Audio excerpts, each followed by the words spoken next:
Welcome to episode 2 of the JJ and Pug Show.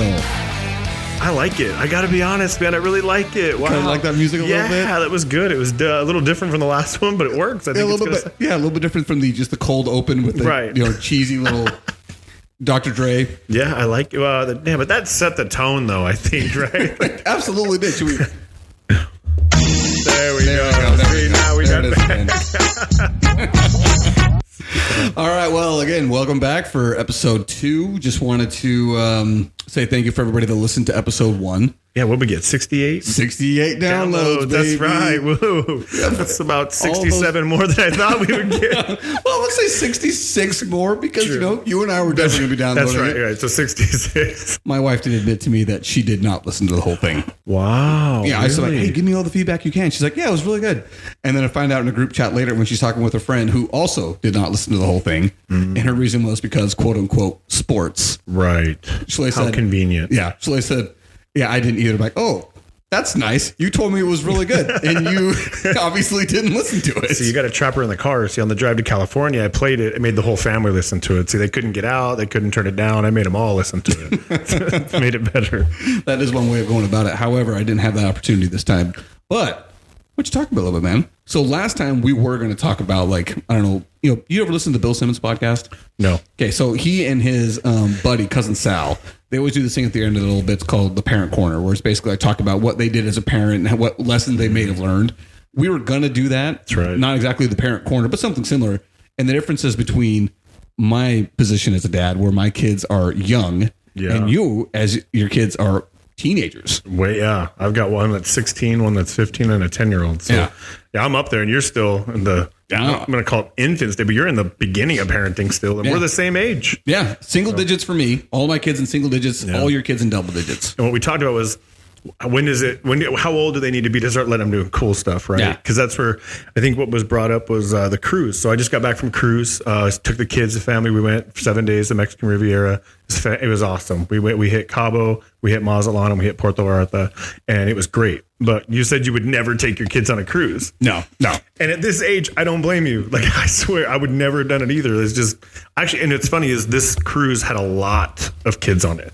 And I think it was because one of the promotions was kids sell free for this cruise because it was a holiday thing. Oh, that's pretty nice. So, yeah, so that was, you saw a lot of families, but the whole time I'm like, nope. Like, you just can't relax. I talked to a guy on the at the gym. He was running, and he's talking about how he's got like a 4-year-old, a 9-year-old, and he's got the older ones. And the 9-year-old's his biggest problem because he won't go to the daycare thing that they have, so they have to figure out what to do with him. So they're not even relaxing at all. And I'm like, see, they're too young. I think there's an age there where you can start doing the cool stuff. And I'm just at that point now with my kids finally, where it's my 16-year-old. They had their own room. I didn't even share. We had a balcony room. They had an interior room down the hall. So they would come hang out when they wanted to, but I could send them off and say, hey, go to your room. Don't worry about it. And then they take little sister with them and they're good to go. So that's the thing that for me where I don't want to ever have to think about little sister. Right.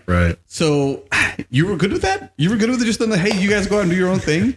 They take care of her. So I guess my kids are really good about that. Especially my oldest she's 16 and she's way more mature than I am. No, trust me. I know this. Your girl takes care of my kids. Yeah. And we absolutely love her and my kids love her. Yeah. Both the two older ones are really good with her. I mean, of course they get annoyed with little sister wanting to hang around like anybody does, but they know, hey, if she wanted to go get ice cream, they went and took her to get ice cream. They would do all these little things where, and you're on the boat, you really can't go nowhere. Mm-hmm. The only fear you have is them falling over, really, right? Like that's a legitimate fear. It's a legit fear. I mean, even I was looking over the edge, and you're like, dude, if you go, like, I wonder how many. And there's some places where you could just jump, or just fall off, like.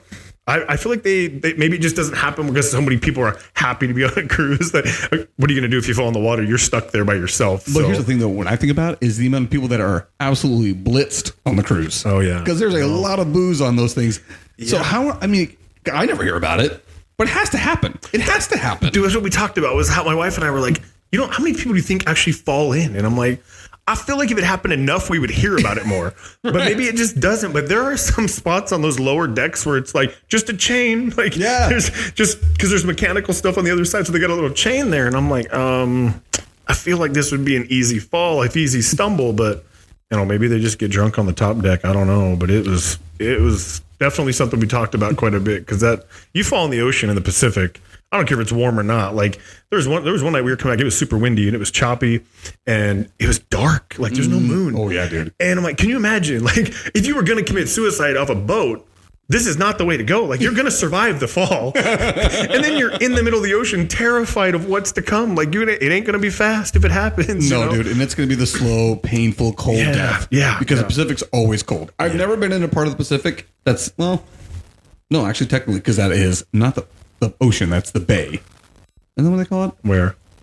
Baja de California? Isn't that?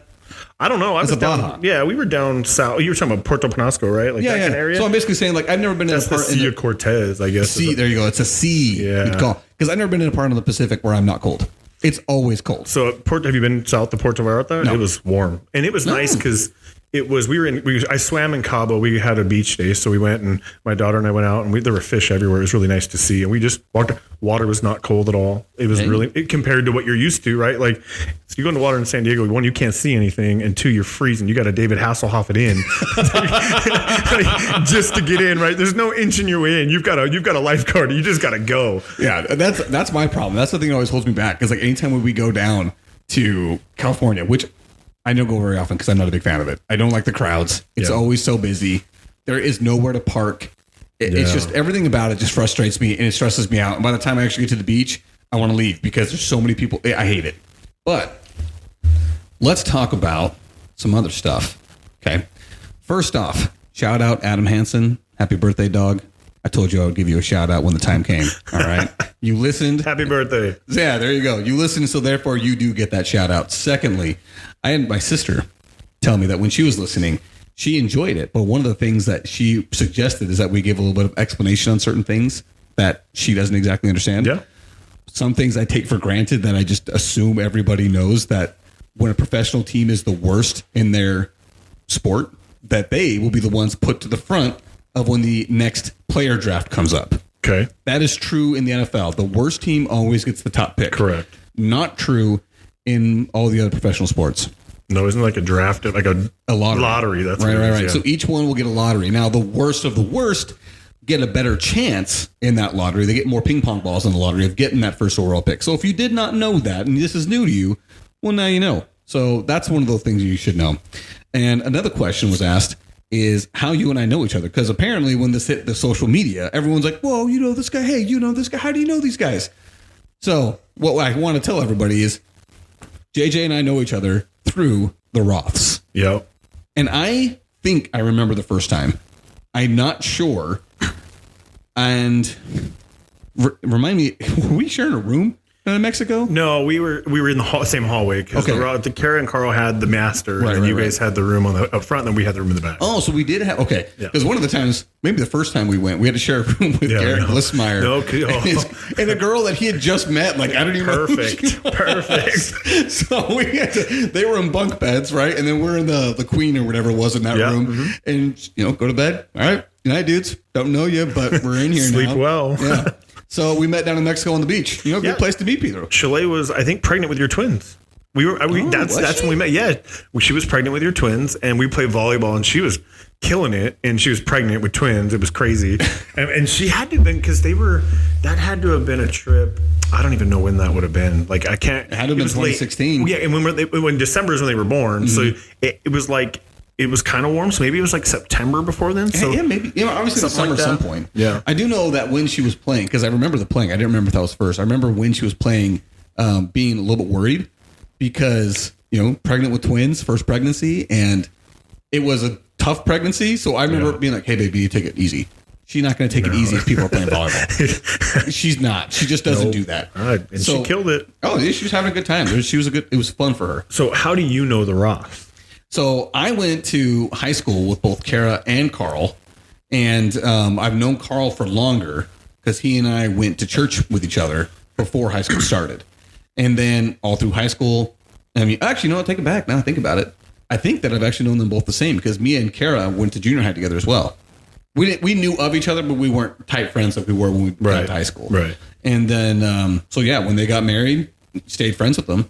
So, and Kara for forever, right? Yeah, it's kind of a weird story, actually. It's so Kara and I actually grew up across the street from each other Yeah, dude, now you're talking like 30 something years ago, which makes me feel really, really young, let me tell you. But yeah, she lived across the street, and I remember like doing all the little things. Like she was over at birthday parties, and her family would always come over, and my mom and her mom were real good friends. And then so we moved away, moved to Sholo, and that's where I ended up staying. I was from like third grade on, right? So I didn't even see nothing more I care. Well, I started playing basketball with Carl years ago, right? Just randomly? Just randomly. Like started at church houses and kind of picking up through mutual friends or whatever. And we just started playing ball. Well, I didn't know he was married to her. So they're on, I believe, so her mom and my mom kept in touch over the years, I guess, before Facebook and all that stuff. I don't know how. And, old school letters, baby. Yeah, writing. I don't know. Yeah, regular phone calls like normal people. But then I guess at some point, if I remember correctly, Kara's mom said my last name, right? And Carl turned and goes, "I played basketball with a kid named Covert," and that's weird. Well, come to find out, Kara had been playing volleyball with my wife at churches and stuff. Oh, for real? This I did not know. And I have been playing basketball with Carl for years, and it just all of a sudden, like, we just kind of met up. And at first it was strange just because, I remember Kara pretty vividly being a kid. Like, that was one of the memories, like, I don't know, it's a core memory, I guess. But all the time playing across the street, she had a pink Barbie car, and we would jump our bikes in front of their house. And what's funny is I saw this image of like a 6-inch ramp. For sure. Yeah, dude, it felt like it was 3 feet, but it was like one brick. Dude, I got some air. Yeah, 100%. 100%. Yeah, but I remember her dad and her mom, and then, like I said, just so over the years now, we were really good friends with them, and that's how we met you guys, through them. But yeah, they're us, and our kids are kind of close to the same age. Our little one, they're all kind of like within a year or so apart. So it's just been real easy when we go family vacations or something. It's all the same. They all can entertain each other, and we can still do what we want to do. So yeah, and when we tag along your guys' kids, yes, take care of our kids. Yeah, and they love it, man. My kids love your kids. You have good kids, and they're fun to watch. And little Benton walked around and would follow Lexi around at the lake everywhere she goes, and just wanted to sit and talk to her, and Lexi loved it. She ate it all up because she loves the attention. She don't care where it comes from as long as she's getting attention. So. All right, Lexi. So when you listen to this feedback, give your dad some feedback, okay? Uh-oh. All right, not second, I don't know, whatever this is. On down the line. Okay, there is a pretty noticeable size difference between the two of us, okay? So the last picture I took it. So, obviously it's coming from my arm, and it looks like I'm bigger than Jason. Let me tell you all, that is not the case. Jason is much larger than I am. And we'll probably put a picture up on social media so you guys can see it. Instagram, by the way, follow us. Yes, follow us. At JJ and Pug Show. All right, on Instagram. Yeah. Facebook, JJ and Pug Show. And I'm not doing Twitter because... Or X. Is it X now? And I refuse to call it X because it is Twitter. If you change the name of something that doesn't need to be changed, no one asked for a rebrand, and now suddenly everyone doesn't even know what to call it anymore. And I don't even understand. Yes. I was never a big Twitter fan to begin with. I didn't like that I could only have so many words to put my thoughts together. Not that I think very thoroughly anyway, but I just didn't like the restriction. I was like, oh, you got 180 characters. And then it counted. It was just, it didn't like it. So I never got into it.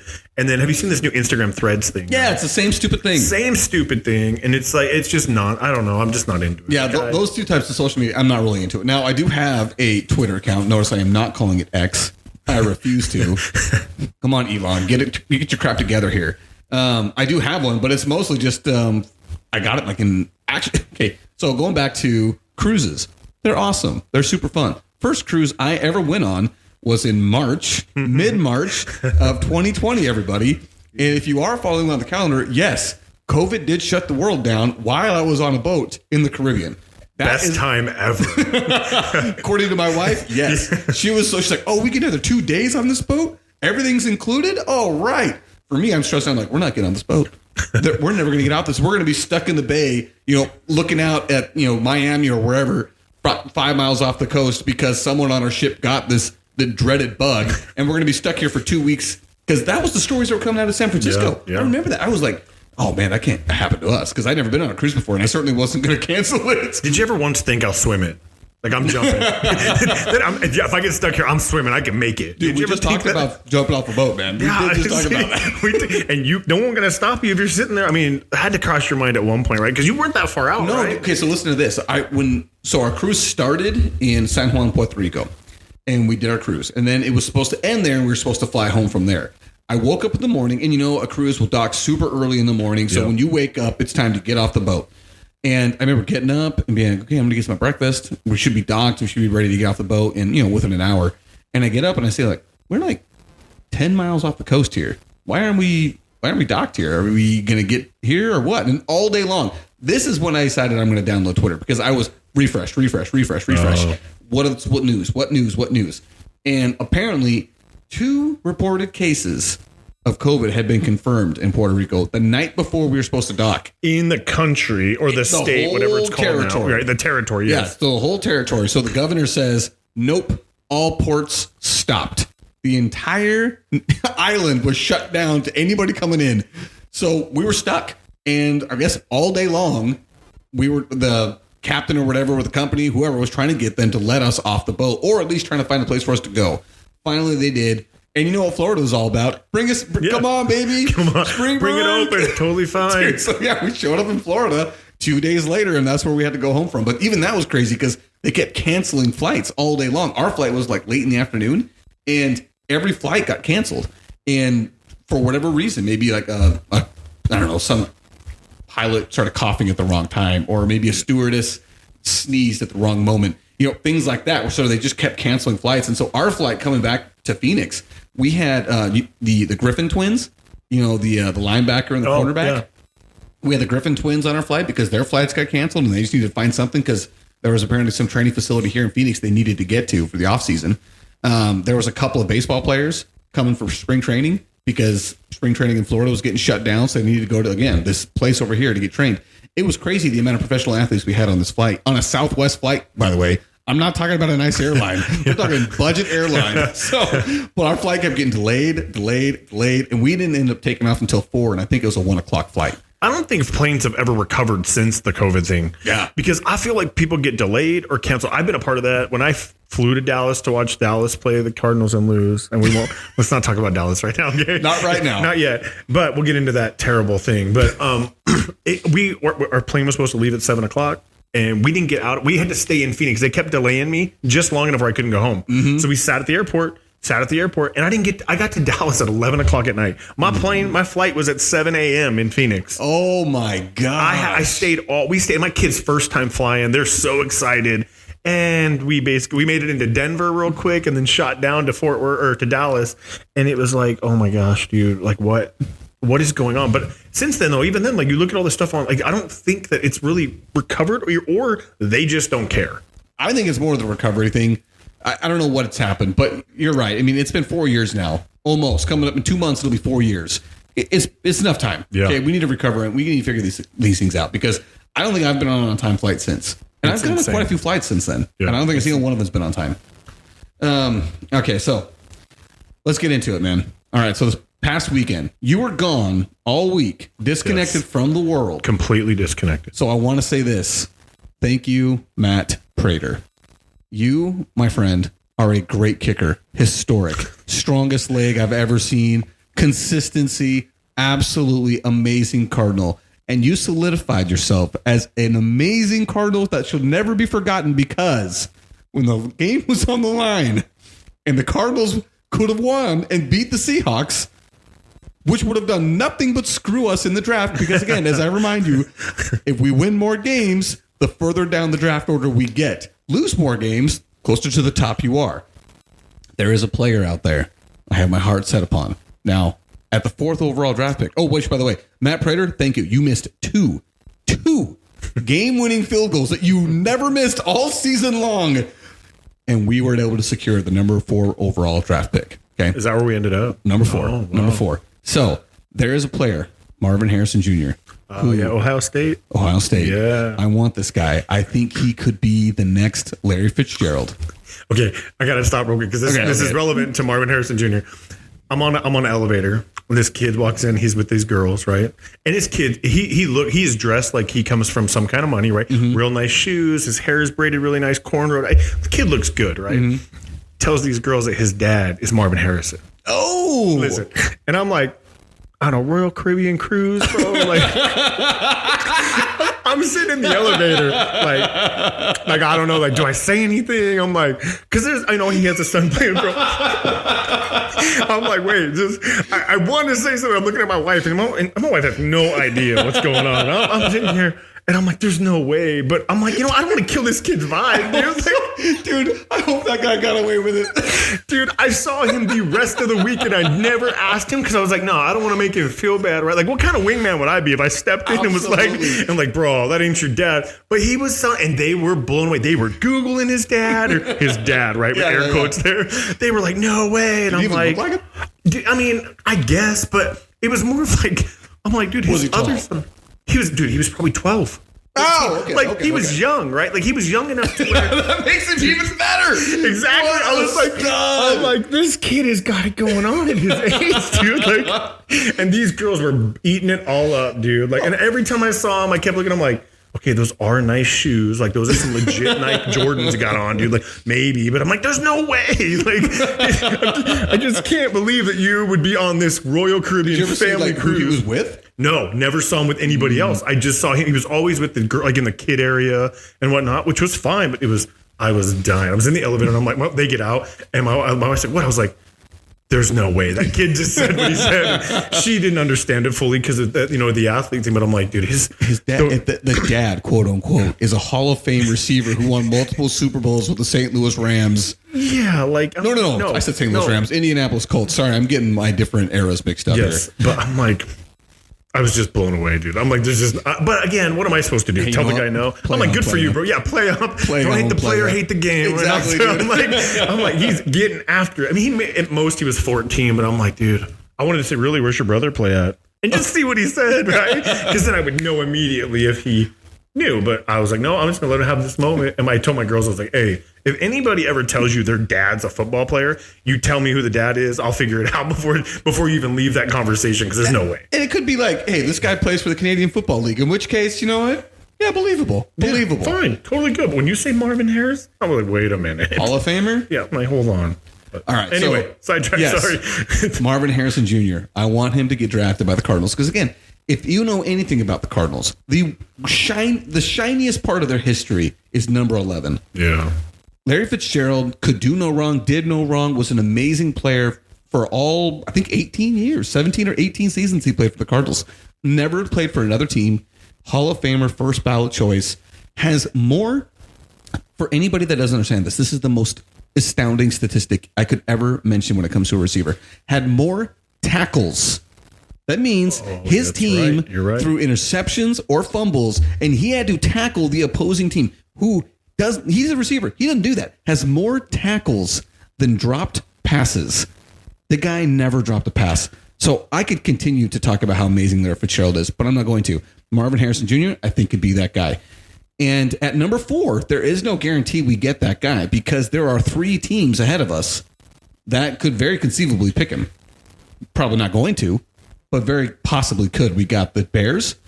Now, are they going to stick with Justin Fields? Are they going to trade it out and get that haul that they could get for the number 1 overall pick? I think they're a believer in Fields. I mean, him and DJ Moore did great this year. Yeah. Like when they connected and DJ Moore was healthy and he didn't get, dude, it was. I mean, I wish I had DJ Moore in my fantasy league. I believe actually Kara I think she beat me one game because of him. Actually, and he had a couple of games where he went off. Yeah. Oh yeah, and that was one of them for sure. I think he had like 60 points and it was terrible. Yeah. So like I look at that and say, okay, could the Bears have somebody say, pony up? Number 1 overalls for sale.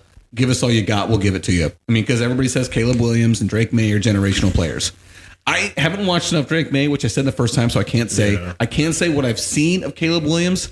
I mean, I've seen lots of players make a lot of the same plays that it's not as amazing to me as it probably should be. Because I got experts. I got real smart dudes telling me this guy's an amazing player. He's got unreal physical capabilities. And I'm looking at him saying, I mean, he's playing, his team sucks. I mean, USC was supposed to be a national championship competitor, but they barely made a bowl game. And they're just not, they weren't that special to me. And I don't know. So I'm not sure that I'm buying it. I'm certainly not selling it. I'm not strong. I don't have a strong enough opinion to say, no, the guy's garbage. Don't buy into it. But I also look at it and say, one way or the other. I wouldn't want to take that risk, especially if I'm the Bears and I've got Justin Fields. I've got a guy who's got unreal athleticism, who can blow a game apart with his legs. And if you can train that guy how to throw from the pocket because he's got an arm, train that guy to throw from the pocket, and then you trade away this number 1 draft pick, get a haul of picks in back, get another player like a DJ Moore, because that's what the Panthers gave up last year. They gave up 2 first-rounders, a second-rounder, and DJ Moore for that number 1 overall pick. How's that working out for him? Not well. Not well. Do it again this year, and then you can be setting yourself up so nice. So just to finish my point on that, I would love to see if the the Bears could package that number 1 overall pick, trade it to some needy quarterback team, hopefully not the Commanders and not the Patriots, who would like to move up a spot or two, because that would put them in the number 2 or 3 spot to take Marvin Harrison Jr. Because, man, I really, really, really, really want Marvin Harrison Jr. And, it's stupid, really, really stupid to get your hopes hung up on one player, because the NFL draft is, it's not an exact science. Rarely is that one player truly the difference maker. I look at a team like the Bengals, who took a Jamar Chase, and the team went to a Super Bowl because they had Joe Burrow and Jamar Chase out there to be able to get the job done together. It makes such a difference. It's so nice for a quarterback to have that guy he can just throw the ball to, a la DeAndre Hopkins when he was with the Cardinals, the beginning of Kyler Murray's time. I mean, dude, when he got into trouble, when Kyler looked super special, he had a guy that was also super special to catch the ball on the other end.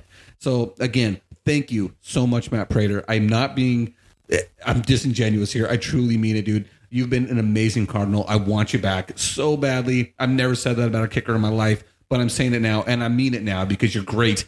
And you totally bailed us out when we needed it the most by letting the Seahawks win that game. You put us in a great position to be able to be better. Whether we get Marvin Harrison Jr. or not, number 4 overall pick is a great spot to be in the NFL draft. I'm going to have to tell everybody we have to cut this one short tonight. Unfortunately for Jason, his dad has not been in the greatest of health, and he just got the call that he needs to book it up to the mountains and see if he can be with his dad when things aren't looking so great. So if you know him, reach out, throw him a positive note. If you are a religious type like myself, possibly say a prayer or two for Jason and his family, because it wasn't too long ago that he already lost his mom, and so right now, like I said, with his dad's health not being so good, he is going up there to try and be with him. So all the best to you, Jason. And we'll have to go pick up part 2 later this week to be able to finish up the things we want to talk about. And until then, hopefully everybody's doing well. We'll talk to you later.